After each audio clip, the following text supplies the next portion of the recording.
Welcome to SpyCast, the official podcast of the International Spy Museum. I'm your host, Sasha Ingber, and each week I take you into the shadows of espionage, intelligence, and covert operations across the globe. In our last episode, author Stuart Reid peeled back the curtain on the Lumumba Plot, the CIA's plan to assassinate Patrice Lumumba, the first democratically elected prime minister of the Congo. Central to the CIA's 1960 assassination plot was Station Chief Larry Devlin. He never had to carry it out, but Lumumba was later killed in another plot that Devlin knew about, according to diplomatic cables released in 2013. Today, we'll share more of our conversation with Stuart Reid, but first we're going back in the archives to bring you Devlin in his own words. In 2007, a year before he passed away, Devlin sat down with the International Spy Museum's founding director, Peter Earnest, to talk about his time in the Congo.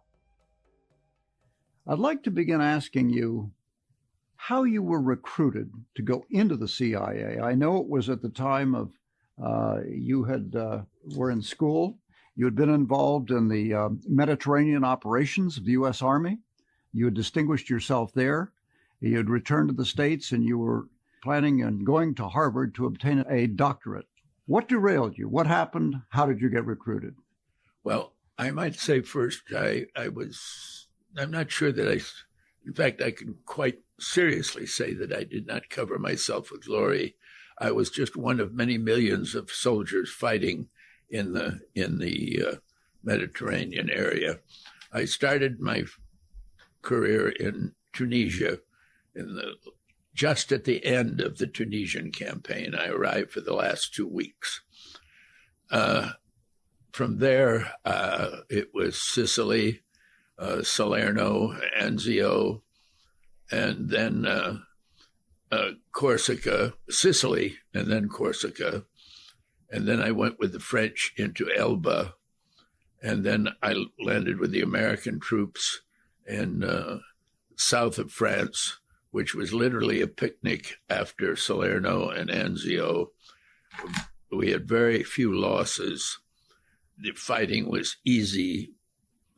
I didn't see my first German tank until I had the lead jeep going up the Rhone Valley.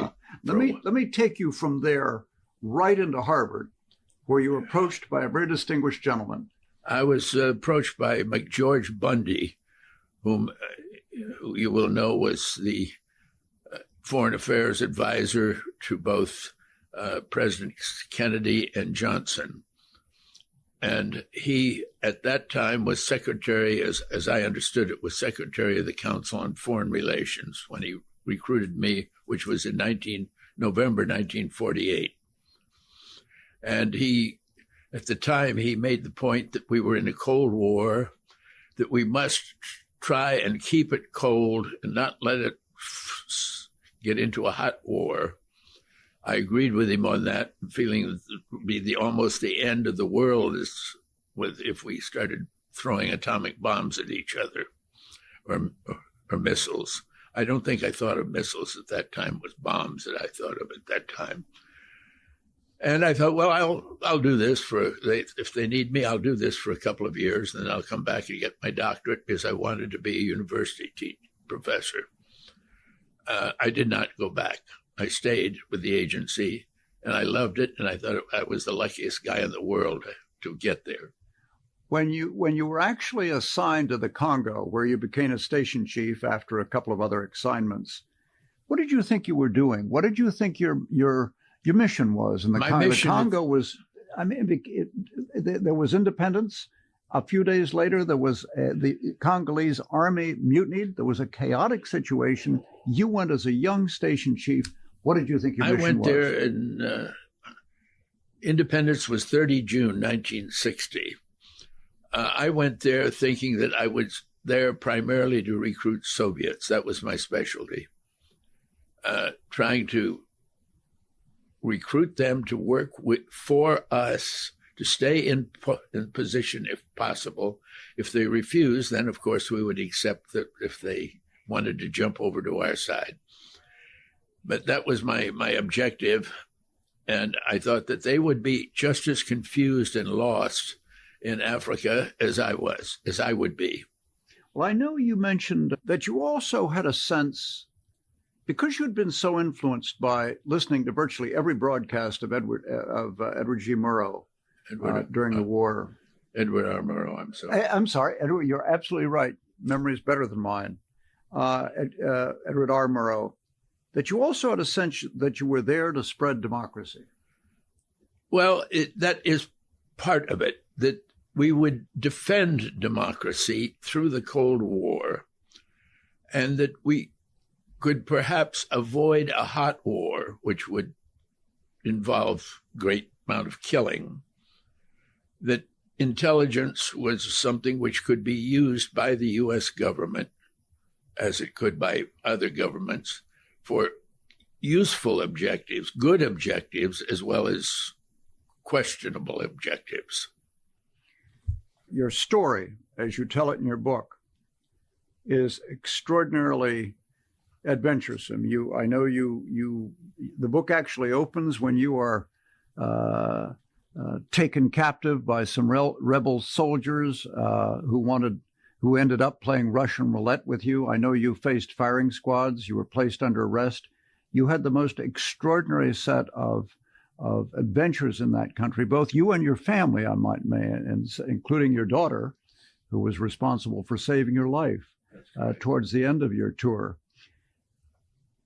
You were so thoroughly enmeshed in policy issues as well as intelligence. You had such a close relationship with your ambassadors. And I would ask you, do you think that typifies the relations that embassy and station personnel have in such situations? I think they should, in that kind of a situation where we did not have any policy. Our policy at that time in the Congo, the U.S. government policy, seemed to be, if we have a question, let's go ask the British or the French or the Portuguese or the Italians about if they control the area. We went and asked them. We did have intelligence officers in some of those countries, but they were there essentially as liaison officers to go and ask the question if we had a question. When I went to the Congo, I had fully intended to concentrate on trying to recruit Soviets. You know, you and I shared a column today in the Washington Post deploring the situation in the Congo. It is again falling into chaos. There's brutal treatment of the villagers throughout the Congo. Its health system is deteriorated. Its economy is deteriorating. It is not high on America's list of priorities. Do you, after your career dealing with African affairs, look back on that period and ask yourself in any way, was what you did worth it? Does that question come to you? Yes, that question comes to me very often, Peter. Particularly at night when I cannot sleep and I lie there. This happens to old men. I think they sometimes have problems sleeping and they think of their past and should they have done something differently. And I tell myself that there was not much I could have done differently in the Congo, at that time at least. That unfortunately the Congo has fallen into questionable hands. Just going just to the current president. I don't know the gentleman. He's a very young man. He must have obviously been very, very competent because his father started him in the army as a major general. I started as a buck private. So he must have been very competent. I know he has one of President Mobutu's sons, General Mobutu, Marshal Mobutu's sons, is his minister of agriculture and in one of these four key ministers.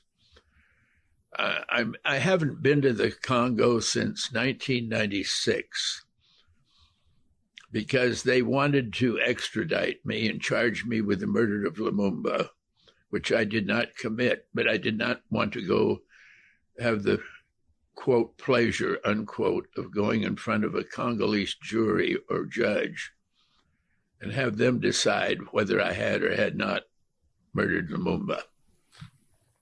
I want to come back to this issue a little bit at the end, but if we could go to the Lumumba issue, may I ask you how you learned of Washington's direction to take care of Lumumba? How did that come to you? What was your reaction? I received a cable from the deputy director for plans at that time, Dick Bissell, saying that a senior officer whom I would recognize would arrive in the Congo on or about the 27th of September. I believe that was the date. And that I was to take my instructions from him. This was most unusual, as I'm sure you would know, Peter. You would receive written instructions to carry out certain operations. So I thought this must be something terribly covert, and it was, of course, but not exactly what I had expected. And I waited for the man, and when one day I walked out of the embassy, and cat a corner from the embassy was a cafe. There seated was a man I recognized as a senior agency officer. We both walked toward my car. He knew exactly which was my vehicle. Walked toward it. We both got in. I had been told in the cable that the person coming with instructions would identify himself as Joe from Paris. As he got in the car, he said, "I'm Joe from Paris." I said, "I thought so." And I took him to a safe house where he instructed me gave me my instructions, which were specifically that I was to, not necessarily personally, as I found out, but I was to arrange at least the assassination of Prime Minister Lumumba, and that any means were permissible so long as they did not lead back to the United States. I remember my reaction very well, which was I was astonished. I'd been in the agency at that time by 11 years. I'd never heard of such a thing happening. And I remember exactly my words, which were, "Jesus H. Christ, isn't this unusual?" And he said, "Yes, this is unusual, but these are your instructions and you will carry them out." I did not refuse because I knew that if I refused, that I would be replaced immediately within 24 to 48 hours. Someone would be named and very shortly thereafter would arrive and I would turn over the responsibility for the station to them. I felt that I had plans for the station which would work eventually, but would take time. And so I neither said yes nor no. I just said, "Thank you very much," or words to that effect. I do not remember my specific words at that time.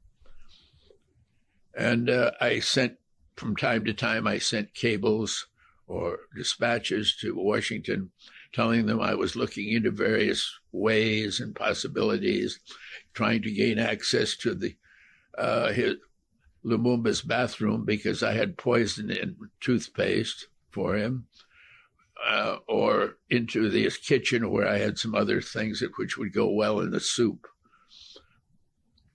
But I did not really believe in the operation and had no intention of carrying it out. It sounds strange that an intelligence officer could have a conscience, but I have a small one. Well, I know when you were speaking earlier today, you said specifically you thought it was wrong. Yes, I did. I saw no reason. It was not all because I was pure, sweet, and innocent. I was sure that I believed. I was not sure, but I believed that the Congolese, one way or another, were going to handle the situation in their own way. and they did, which was they contributed to his assassination.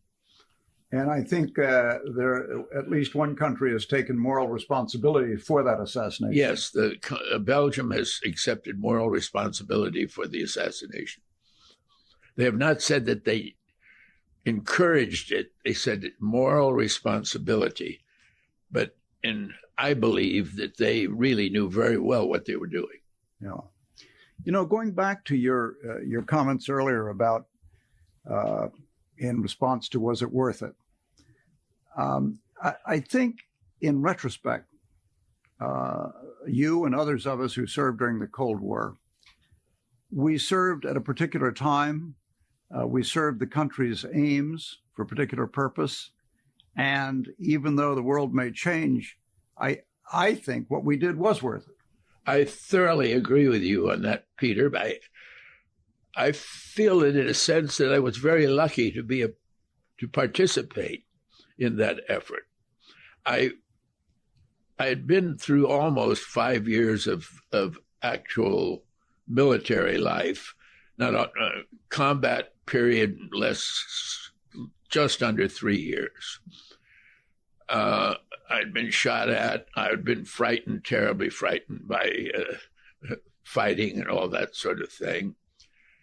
But I knew that if we had a war, and it was that kind of a war, I could face it. But I did not know how we could face an atomic war. I felt that this could be the end of everything that I had ever known or believed in, the end of my country, the end of the end of all hope. Larry, it's been an absolutely delight to have you here today. We're honored by your sharing your time with us, and we thank you for your service to the country and wish you well for the future. Well, Peter, I can say only the same to you. Thank you. Because you served your country and our country. You were a chief of station. You know what it means. And I think that you probably feel that you were lucky, in a sense, to hold that position, just as I did, as I felt. And I really believe, as much as a priest can believe in his religion, I believe that we had to do what was some of the things that we were involved in, such as recruiting Soviets. I don't think, as an example, quickly, President Kennedy would have been unable to show down Khrushchev had he not had the advantage of Penkovsky, the Soviet, who knew exactly what the Soviet plans were, which were that we will not go to war over this incident. Right. Okay. Larry, thank you so much again. It's been my pleasure, Peter.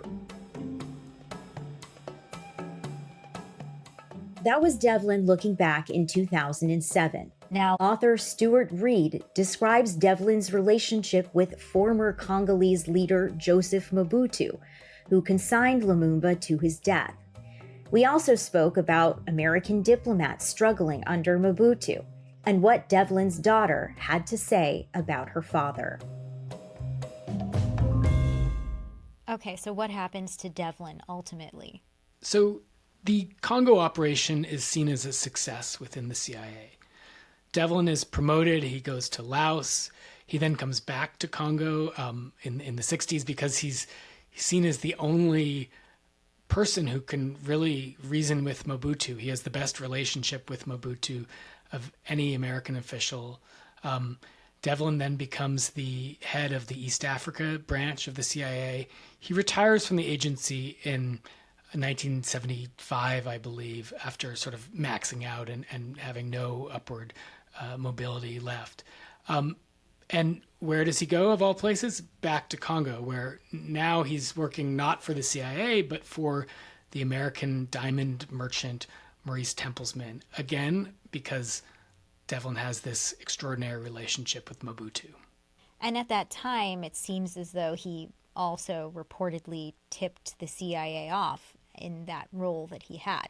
So some of that relationship might have continued in a less formal capacity. I'm sure Devlin was talking with U.S. government officials all the time. Funnily enough, they would complain that Devlin had more access to Mobutu than the U.S. ambassador did. And I have no doubt this is true. I mean, one of the ironies of the whole American policy in Congo is that the idea was to get this pro-American man in power, but he ended up not treating the United States very well. For instance, he threw out 2 successive U.S. ambassadors because they were insufficiently deferential to him. He invited North Korean military advisors in. The United States didn't even get its money's worth when it comes to Mobutu and installing a pro-American dictator. One has to wonder, based on the environment at that time, if the agency had known that Devlin had kept this information to himself, that Mobutu was going to kill Lumumba, would he still have gone on to the illustrious career he had? Well, I mean, this was also a time of transition for the CIA in 1961, because soon you have the Bay of Pigs operation, which results in the departure of Richard Bissell, who was Allen Dulles' deputy, and Allen Dulles himself. So I think the old guard CIA probably secretly applauded Devlin's actions in Congo. The new one may have been less okay with it. What about Devlin's own family? I know you interviewed his daughter, a former CIA officer, for your book.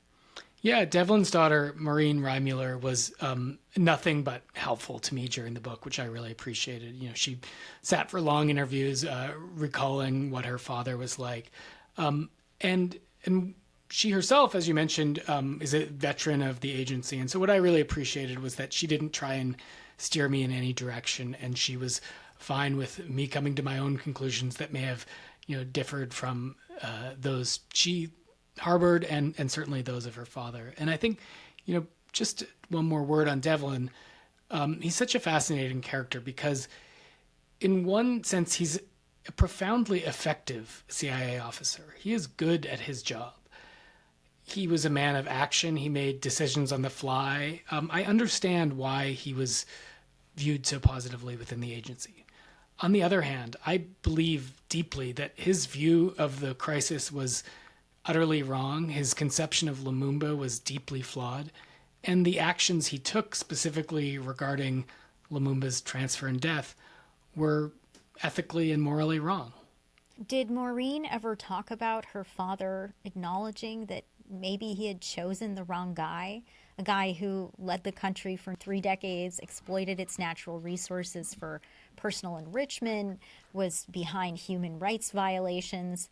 Did he ever acknowledge that and take any accountability? So Devlin wrote a memoir, and his basic take is that this was the Cold War. America had to make tough decisions in the heat of the moment, and Mobutu was the right man at the right time. I think that view is incorrect and that there was an alternative. Indeed, many at the time in the Kennedy administration were proposing a viable alternative. But Devlin's view was that Lumumba was a danger. And also, he argued in his book, somewhat misleadingly, I would argue, that he had nothing to do with Lumumba's eventual death, which is true in some literal sense of he didn't pull the trigger, but not true when you look at the broader context and the green light he gave. Devlin's daughter and I didn't get too much into her father's, political views and decisions at the time because the record on that is clear. But she did recall her father's sympathetic attitude toward Mobutu. She had great stories of Mobutu coming over to their house in Congo, and he'd put his military cap on her head. And so she grew up knowing this man and a sense that a child can know someone like that. Knowing him in a very different way than he was seen publicly as the years went by. Yeah, and Mobutu did have a certain undeniable charm about him. He really did know how to manipulate people and earn the respect of particularly Westerners. So he had something of a magnetic personality, I think. Also, it is true that, while many of his faults were visible early on, the broader trend of his regime was a decline over time, and things were worse in the 70s than they were in the 60s, and worse in the 80s than they were in the 70s, and so on. Another thing that Devlin's daughter told me was that her father was a sort of master bureaucratic operator.